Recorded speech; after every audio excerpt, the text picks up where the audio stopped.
ಸಂದರ್ಭದಲ್ಲಿ ವಿ.ಎಸ್. ಬರುಣರವರು ಅನೇಕ ರೈತ ಪರ ಹೋರಾಟಗಳನ್ನು ಮಾಡಿ ಕಾರ್ಮಿಕ ಹೋರಾಟಗಳನ್ನ ಮಾಡಿ ಇನ್ನೂ ಅನೇಕ ಹೋರಾಟಗಳನ್ನು ಮಾಡಿ ಅನಾರೋಗ್ಯ ಕಾರಣದಿಂದ ಅವರು ಮೊನ್ನೆ ಖಾಸಗಿ ಆಸ್ಪತ್ರೆಯಲ್ಲಿ ಕೊನೆಯುಸಿರು ನಡೆದರು.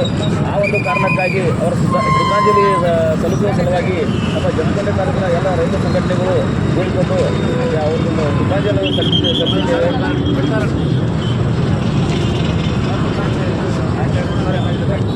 ನಮ್ಮ ಮಹಿಳಾ ಹೋರಾಟಗಾರ್ತಿ ಅನೇಕ ರೈತ ಪರ ಹೋರಾಟಗಳನ್ನು ಮಾಡಿ ನಮ್ಮ ರೈತರಿಗೆ ನ್ಯಾಯ ಕೊಡಿಸಿ ಹಾಗೂ ಇನ್ನು ಕಾರ್ಮಿಕರಿಗೂ ಕೂಡ ಕಾರ್ಮಿಕರ ಹೋರಾಟ ಮಾಡಿ ಅವರಿಗೂ ಕೂಡ ನ್ಯಾಯ ಕೊಡಿಸಿ ಅನಾರೋಗ್ಯ ಕಾರಣದಿಂದ ಮೊನ್ನೆ 22ನೇ ತಾರೀಕು ಬೆಳಗಾವಿಯ ಖಾಸಗಿ ಆಸ್ಪತ್ರೆಯಲ್ಲಿ ಕೊನೆ ಉಸಿರು ಹೇಳಿದರು. ಅವರ ಒಂದು ಈ ಕೊನೆ ಉಸಿರು ಹೇಳಿದ್ರಾಗಿ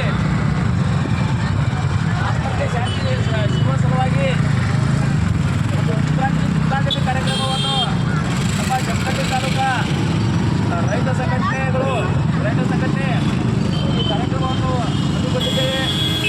ಅವರ ಆತ್ಮಕ್ಕೆ ಶಾಂತಿ ಸಿಗಲಿ, ದೇವರು ಅಂತ ಸಾವಿರಾರು ಮಹಿಳಾ ಹೋರಾಟಗಾರರನ್ನು ಅವರ ದೇವರು ನಮ್ಮ ರೈತ ಸಂಘಕ್ಕೆ ಕೊಡಲಿ ಅನ್ನುವಂಥ ಒಂದು ದೇವರಲ್ಲಿ ಬೇಡಿಕೊಳ್ಳುತ್ತಾ ಈ ಒಂದು ಕಾರ್ಯಕ್ರಮದಲ್ಲಿ ನಮ್ಮ ಎರಡು ಮಾತನ್ನು ಕೇಳಿದಂತಾಗಿ ಎಲ್ಲ ನಮ್ಮ ತಾಲೂಕಿನ ರೈತ ಸಂಘಕ್ಕೂ ನಮ್ಮ ಪೊಲೀಸ್ ಅಧಿಕಾರಿಗಳಿಗೂ ವಂದಿಸುತ್ತಾ ನನ್ನ ಎರಡು ಮಾತನ್ನು ಕೇಳಿದ್ದೇನೆ. ಜೈ ಪ್ರಶ್ನೆ ನೋಡಿ ಬಂದಾರೆ ನಾವು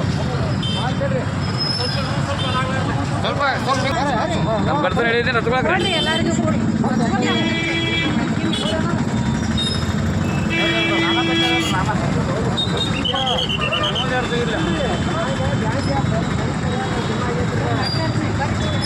ಸರಿ ಅಕ್ಕ